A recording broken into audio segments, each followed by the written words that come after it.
কিন্তু এই স্বাধীনতার পরে এই দীর্ঘ ৩৯ বছরের মধ্যে তাঁত শিল্প এত হুমকির সম্মুখীন কখনই হয়নি যেটা বর্তমান যে অবস্থাটা বিরাজ করছে।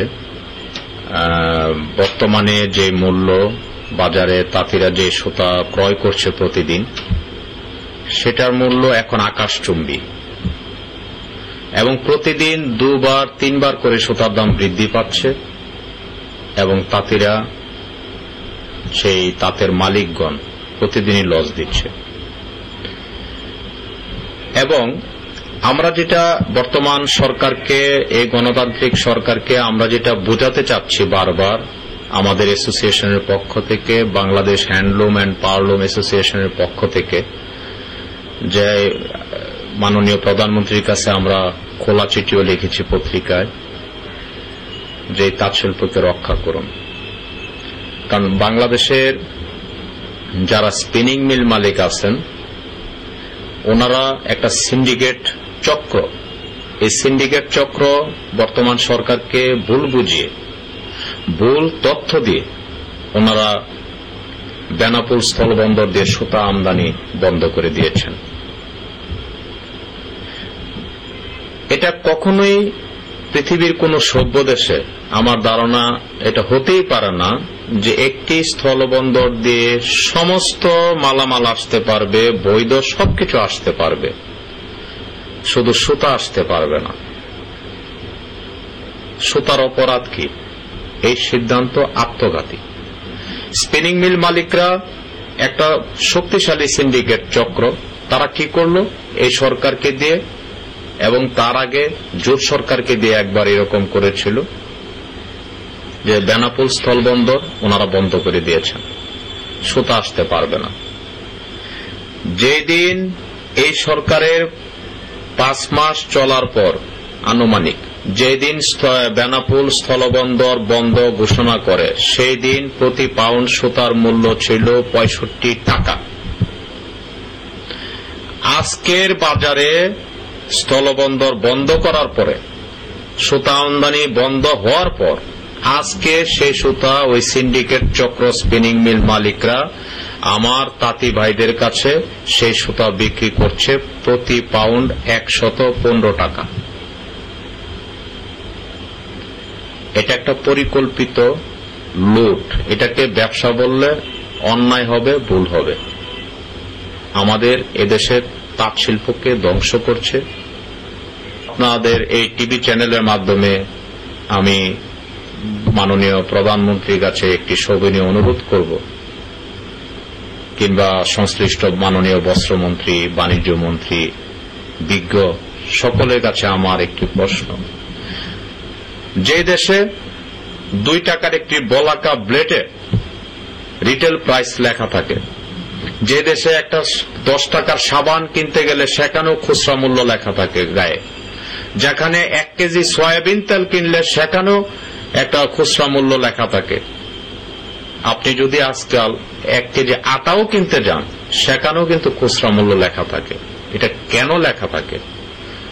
যেন ক্রেতা প্রতারিত না হয়, ক্রেতা যেন না ঠকে। এবং উৎপাদনের তারিখটা পর্যন্ত লেখা থাকে সকল পণ্যে।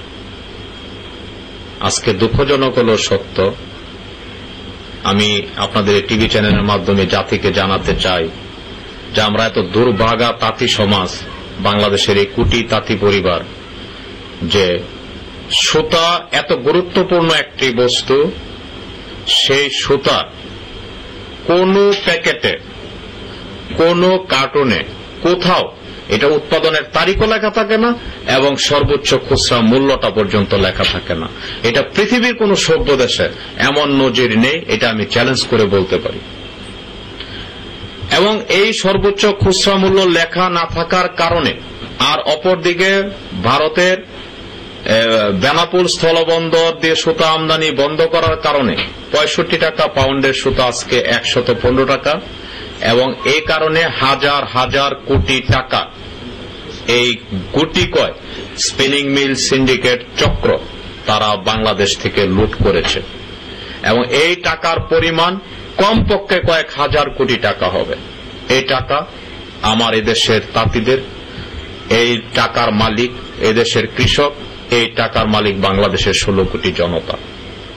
কাজী আমি Bangladesh handloom and powerloom owners অ্যাসোসিয়েশনের প্রেসিডেন্ট হিসাবে এই বাংলাদেশের কোটি তাঁতি পরিবারের পক্ষ থেকে আমি অত্যন্ত বিনয়ের সহিত বর্তমান গণতান্ত্রিক সরকারের কাছে আকুল আবেদন করব, যারা এই সরকারকে ভুল বুঝিয়ে এই হাজার হাজার কোটি টাকা লুট করেছে, ওই সিন্ডিকেট চক্রের হাত থেকে তাদের এই কক্ষিগত করা এই হাজার হাজার কোটি টাকা বর্তমান এই গণতান্ত্রিক সরকার আপনারা সে টাকা উদ্ধার করবেন এবং এই টাকা রাষ্ট্রীয় কোষাগারে আপনারা জমা করবেন।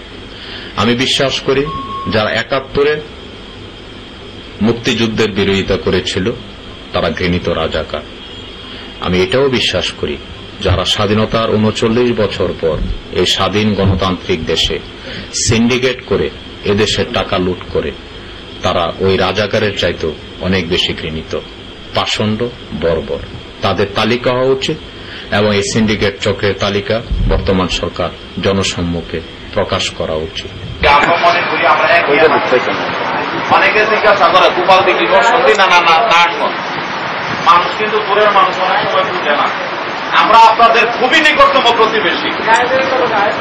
সিরাজগঞ্জ, পাবনা, কুষ্টিয়া মাইকিং হচ্ছে।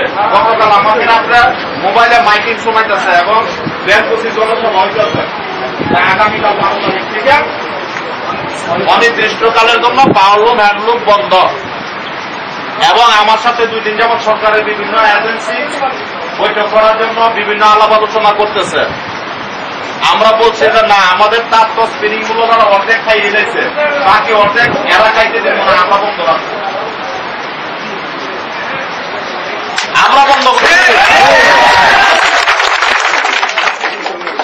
এখন যদি স্পিনিং মিল মালিকরা লুট করার জন্য ঐক্যবদ্ধ হইতে পারে, এদেশের তাঁতিদের টাকা, তাঁত মালিকদের টাকা, রক্ত লুট করার জন্য যদি ঐক্যবদ্ধ হইতে পারে, তাহলে আমরা ন্যায়ের পক্ষে ঐক্যবদ্ধ হব কি হব না? আমরা এদের টাকা লুট করার জন্য ঐক্যবদ্ধ ডাক দিই নাই, আমরা ঐক্যের ডাক দিছি ন্যায়ের পক্ষে, অন্যায়ের বিরুদ্ধে। এবং যত জায়গায় জনসভা করছি একটা কথাই বলছি, আমাদের আন্দোলন সরকারের বিরুদ্ধে নয়, আমাদের আন্দোলন সরকারের একটা ভুল সিদ্ধান্তের বিরুদ্ধে। এবং আমরা এই সরকারের ভালো চাই, ভালো চাই বলেই কিন্তু আমরা এই তাঁত শিল্পটাকে রক্ষা করার জন্য আমরা সরকারের দুয়ারে দুয়ারে দিয়েছি। আমরা কিন্তু ধর্মঘটেরটা হুট করে গিয়া দেই নাই, আমরা 3 মাস অত্যন্ত ধৈর্যের সহিত